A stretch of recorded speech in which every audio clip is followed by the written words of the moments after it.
छोट्याशा पत्र्याच्या घरात राहत असताना बघितलेलं एक स्वप्न होतं. जे स्वप्न नेहमी स्वप्नच राहील असं माहिती होतं. पण आई शपथ, आज ते स्वप्न पूर्ण होते. आले तुफान किती जिद्द ना सोडली, झेप घेतली आकाशी, स्वप्ने झाली पुरी.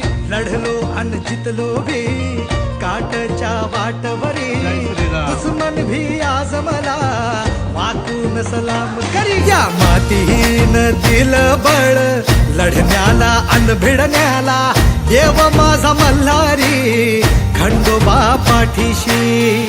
लढलो पण रडलो नाही, हासिल मी जीतही केली, आशीर्वाद बाबांचा आईची हाय पुण्याई. धावतात दोघं वाऱ्यावानी, भिका पडला घोडा, पैरल झाली आपली जोडी, देशात केला